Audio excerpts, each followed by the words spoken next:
शाद साहब, क्या वजह है, क्यों नहीं मिलने दिया जा रहा बहनों को? मैं रजी साहब से 100% एग्री करता हूं। ये सलमान अकरम राजा साहब ही हैं जो चाहते हैं कि कुछ लोग ना मिले और कुछ लोग मिल लें। जो वो चाहते हैं मिल लें, वो मिलने के लिए जब जाते हैं तो उन्हें मुलाकात हो जाती है। ये अलीमा खान साहिबा, आप देखिए, कह रहे हैं 2 बहनें चली जाएं, अलीमा खान साहिबा नहीं जा सकती। तो उसके ऊपर फिर वो तीनों बहनें जो हैं उन्होंने प्रोटेस्ट शुरू किया कि उन्होंने कहा कि नहीं, हम तीनों जाना चाहती हैं। ये सलमान अकरम राजा साहब इसका जवाब देंगे कि अलीमा खान साहिबा का नाम क्यों वहां से निकाला गया, जिसके बाद ये सारा मामला शुरू हुआ। सो बेसिकली सलमान अकरम राजा साहब हैं जो चाहते हैं कि चंद मखसूस अफराद मिलने जाएं, जिनको वो क्लियर करें, और जो उनकी इजाजत से जाएंगे। अगर वो उनकी इजाजत नहीं होगी तो वो मिल नहीं सकेंगे, और इसी बात के ऊपर झगड़ा है। ठीक है, चले, आप भी वही कह रहे हैं जो रिजवान से कह रहे थे। लेकिन अच्छा रुशाद साहब, मेरा सवाल ये है कि बजाय इसके सुप्रीम कोर्ट के जज मोअज़्ज़ज़ जज साहब ये कहते हैं कि 4 महीने बाद, भाई 4 महीने के अंदर अंदर आप केसेस निपटाएं, जब इतने ठोस वाकई सबूत मौजूद है हुकूमत के पास, ठीक है, तो फिर क्या ही बेहतर होता कि ये जो आने वाली 9 मई है इसको सारे केसेस निपटा दिए जाते, दूध का दूध और पानी का पानी करते। नहीं, देखिए, ये तो उन्होंने तो सिर्फ इसको जो स्पीड अप करने के लिए ये बात कही है।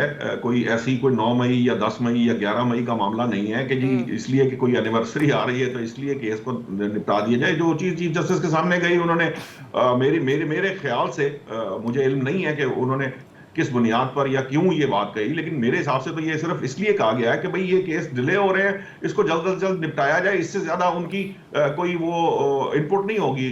हाँ, आप चीफ जस्टिस होती तो हो सकता है आपकी ख्वाहिश और कोशिश ये रहती कि 9 मई मेरी ख्वाहिश बिल्कुल यही होती कि जल्द से जल्द इंसाफ मिलना चाहिए, जल्द से जल्द इंसाफ का हुसूल होना चाहिए मुमकिन। मैं तो चाहता था कि ये समझता हूं कि ये जो इतना वक्त गुजर गया, ये भी नहीं गुजरना चाहिए था। इसी वजह से चीफ जस्टिस ने कहा कि ये जो वक्त गुजरता जा रहा है ये नहीं गुजरना चाहिए। और उन्होंने एक टेंटेटिव आइडिया दिया कि ये भी ना लगे कि जिस तरह आप कह रहे हैं कि जनाब 2 दिन में निपटा दें या 1 हफ्ते में।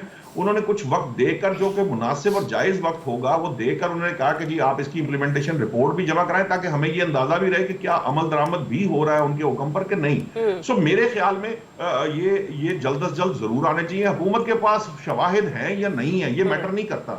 असल मामला ये है कि अदालत के अंदर जो केसेस इल्तवा का शिकार है वो इल्तवा नहीं होने चाहिए। तो सिर्फ फरीक तो रियासत ही बनी बैठी है ना इस केस में। हुकूमत ने बताना है कि भाई ये वो लोग हैं जो कि इसमें इन्वॉल्व हैं।